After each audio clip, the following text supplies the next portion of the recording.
उद्धट झाला हवालदार. गजानन विजय ग्रंथातील सविस्तर कथा. श्री गजानन महाराज शेगावी वास्तव्य. श्री गजानन महाराज शेगाव येथे अनवाणी फाटक्या वस्त्रांत अलिप्त वृत्तीने विहार करीत असत. त्यांचे वागणे साधे होते, पण अंतःकरणात अपार दिव्यता दडलेली होती. भक्तांना ते प्रेमाने सांभाळत, पण गर्विष्ठांना योग्य वेळी धडा देत. हवालदाराचा अहंकार. त्या काळात शेगाव परिसरात एक हवालदार होता. अधिकार, सत्ता आणि वर्दीचा गर्व त्याच्या वर्तनात दिसत असे.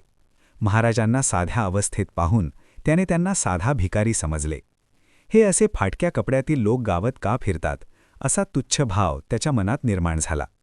महाराजांचा अनादर. एके दिवशी हवालदाराने महाराजांना अडवले. उद्धट भाषेत बोलत त्याने महाराजांना शेगाव सोडण्याची धमकी दिली. हा केवळ शब्दांचा अपमान नव्हता, तर संत स्वरूपाचा अनादर होता. महाराज मात्र पूर्ण शांत राहिले, न राग न प्रत्युत्तर. त्यांच्या मौनातच मोठा अर्थ दडलेला होता. अहंकाराचे परिणाम. हवालदार आपल्या गर्वात निघून गेला, पण थोड्याच काळात त्याच्या आयुष्यात अनपेक्षित संकटे आली. त्याचे घरदार नष्ट झाले, संपत्तीचे नुकसान झाले. हा कोणाचा सूड नव्हता, हा अहंकाराचा स्वाभाविक परिणाम होता, असे गजानन विजय ग्रंथात स्पष्ट सूचित केले आहे. पश्चात्ताप आणि बोध. या संकटांमुळे हवालदाराचे डोळे उघडले. आपण संताचा अनादर केला ही जाणीव त्याला झाली. त्याचा गर्व नाहीसा झाला आणि मनात पश्चात्ताप निर्माण झाला.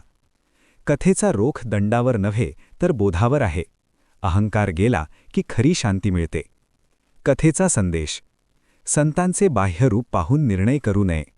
अहंकार माणसाचा सर्वनाश करतो.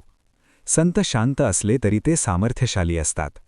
महाराजांचा उद्देश शिक्षा देणे नसून अहंकार नष्ट करून आत्मबोध घडवणे हा आहे. गण गण गणात बोते. गण गण गणात बोते. जय गजानन गुरु गजानन.